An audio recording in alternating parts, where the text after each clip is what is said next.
Hey, what's up, YouTube? It's your boy Mag.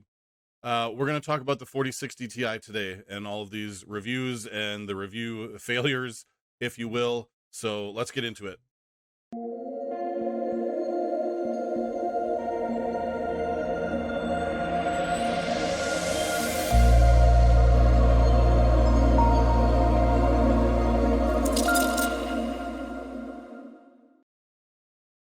So I spent probably, like much of you guys, a bunch of the morning watching the review videos for the 4060 Ti to see if it was truly a steaming, moldy puddle of hot dog water like everybody kind of expected it to be. Look at Linus's thank you, Nvidia. And it's clearly tongue in cheek. Steve says, do not buy. Hardware unboxes laughably bad. Jay had to delete his video.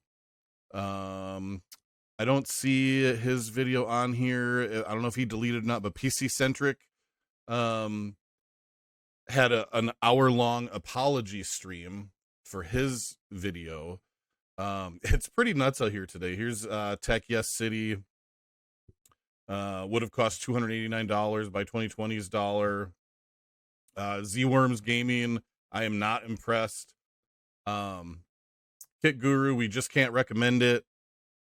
Somebody did re-upload the Jay's 2 cents video. It's probably worth a watch. It is kind of comically bad. And I love Phil. I think he's a good guy. And obviously him and Jay do good work together, but this was kind of a bad take, especially at the ending there, but that's all right. I don't know that it warranted a deletion and an apology video, but that's kind of the world that we're living in, I guess, huh? Classical Technology did a reaction video to the Jay's 2 cents deleting video. Like, it's been kind of a wild day for this stuff, So one thing I wanted to cover and get out there, the whole 40 series is kind of off kilter. It's off its axis in comparison to the previous generation Nvidia cards. And I want to show you what that is, because you hear a lot of people talking about, oh, it's cut down, it's cut down, it's cut down. Should have been a 4050, it should have been a this or that. Well, we're going to go to Tech Power Up to the GPU database. I'm going to show you what we're talking about. So if you go back to, let's go back to the 20 series cards. So, and there was no 2090, right? It was just a 2080 and 2080 Ti. So the 2080, the GPU was a TU 104. And then the 2080 Ti was a TU 102. So it was actually a bigger die for the 2080 Ti. So remember 2080 104. So now when we go down to the 2070, see, we're up to 106. And when we go to the 2060, still 106. Now let's check out the 30 series. So the 30 series is where they added the 90 class. So the 3090 and the 3090 Ti are on the GA 102 die. 3080 is also on the GA 102 die. So it's not a cut down GPU chip from what the 3090 was. So it still has a fair bit of performance. And then the 3070 is a GA 104. And the 3060 is a GA 106. So now when we go to the 4090, so the 4090, the original one, 102, AD 102. 4080 is, unlike the 3080, which was on the same die size, this is already on a smaller die, AD 103.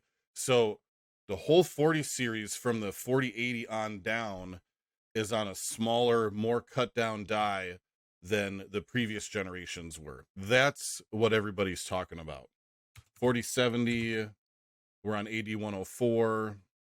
4070 Ti is also AD104, and the 4060 is on an AD107, and the Ti is on a 106. So this is where this stuff is coming from. So, and if you remember going back to the 4080 launch, right? We had the 4080 16 gigabyte and the canceled 4080 12 gigabyte, which became the 4070 Ti. So the 4070 Ti was never supposed to be a 4070 at all. It was supposed to be a 4080, which obviously everyone, rightly so, revolted, and Nvidia unlaunched that card. But it's not like they were going to cancel it, right, altogether. So it came back out as the 4070 Ti. So pretty much since the 4080, every single 40 series card has been a more cut down version as compared to previous generations of GPUs that they've made. That's the issue here. Along with the huge increase in price in some instances. Now, I think we need to take this with a little, at least a small pinch of salt, right? You know, the 4080 at $1,200 is significantly more than the 3080, right? The 3080 launched it, don't crucify me, but I want to say it was $699 for the Founders Edition. And the Founders Edition of the 4080 was $1,200. So we're talking about a $500 difference for, what was it, 40-50% more performance. But when you compare it to something more in its price class, like the 3080 Ti, which was also $1,200, I mean, it completely blows the 3080 Ti out of the water. But apples to apples, instead of dollars to dollars, it's a lot more. So it goes on down the line to the 70 class cards. Now, the 60 class cards, which people are making an argument, and I think it's valid to consider that the 60 class cards should be a 50 class card.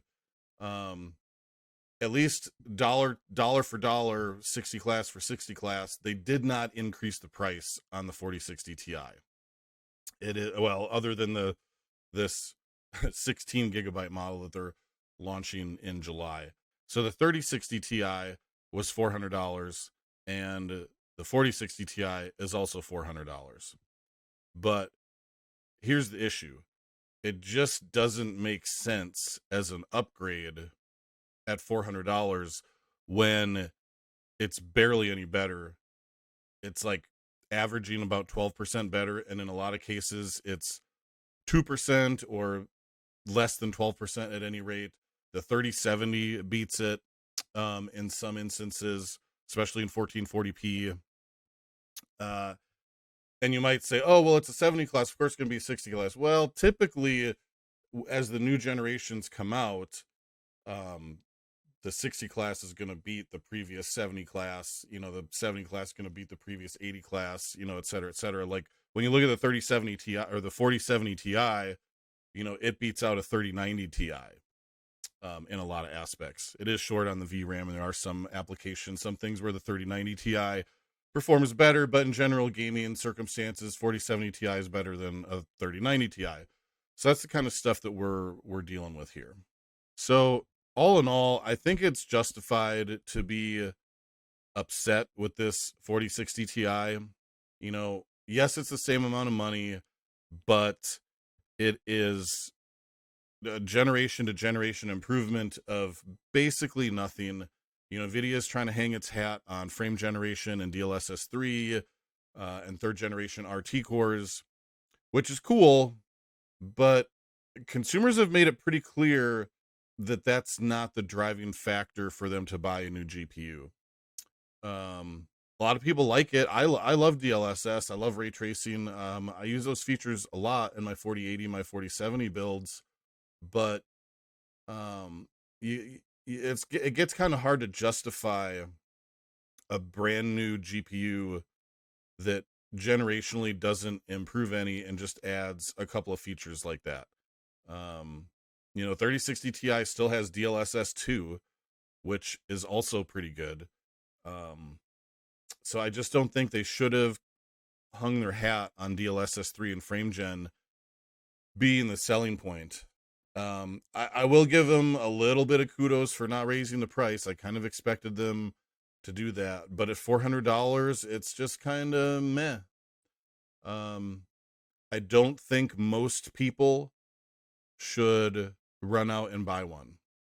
There are some instances where it might make sense to do an upgrade, but I think that this thing is really hamstrung by its 128-bit bus and its 8 gigabytes of memory. I don't think I'm not in the camp with all of the real doom and gloom naysayers about 8 gigabytes of memory. I think it's relatively okay for now.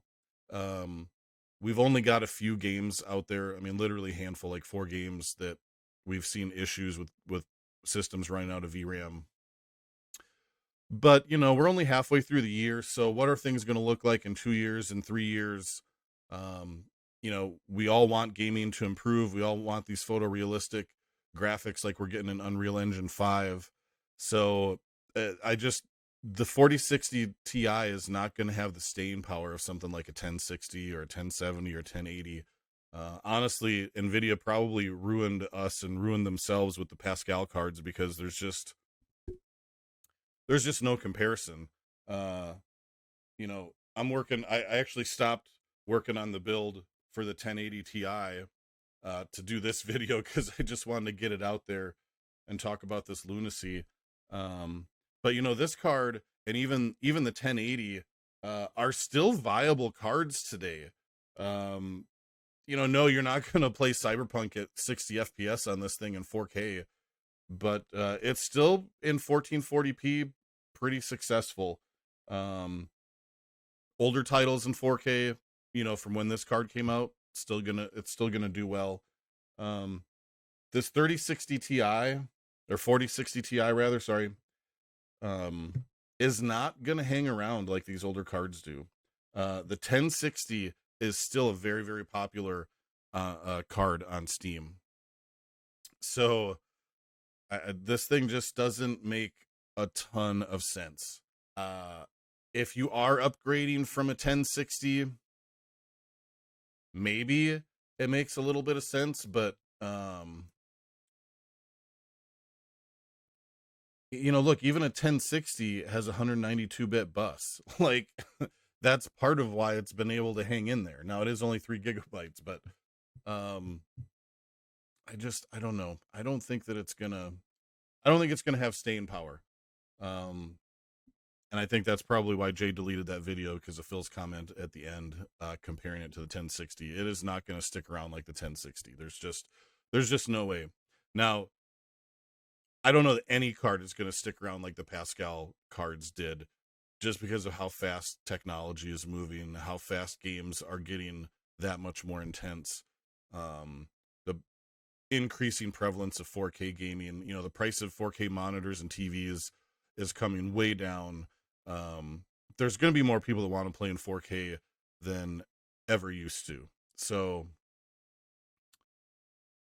this card just can't hang if you try and do 1440p, never mind 4K. So if you're upgrading from, something like a 1060 or maybe a 2060, okay, sure. But honestly, if you've got money burning a hole in your pocket, you'd be better off to just buy a 4070. But of course, like people are saying, that was probably the whole intent of Nvidia marketing the card this way, is probably to push you up to just be like, F it, I'm just gonna buy a 4070. So that doesn't feel real good, right? Like, I don't know. It's just really mid. This card is just really bleh. I think it makes the most sense for somebody who's building a brand new PC, and they're trying to stick to a budget, and for whatever reason they don't want or aren't going to use an AMD card. In that price range, and especially when you go up to $500 for the 16 gigabyte model that's coming out in July, there are other options out there that I think are better. So it kind of makes sense if you're going to do a new build and you're trying to stick it under, $800 or something like that. I could see this being, in a pre-built with a 13100F 4060 Ti, 16 gigs of DDR5 maybe, you know, for like $900 or something, you know, at Best Buy, something like that might make a little bit of sense. But I really, I can't in good conscience recommend virtually anybody upgrade to this card. Um, it's your prerogative if you want to. I don't necessarily think you're dumb if you want to do that. DLSS 3 and FrameGen are cool. But I'm not going to say that you should do that. Because I don't think you should.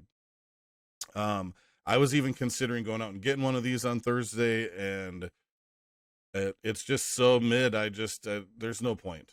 We've seen all the reviews. We know what it'll do, and it's just not worth it. It's just not worth it. And so I'm going to leave it alone.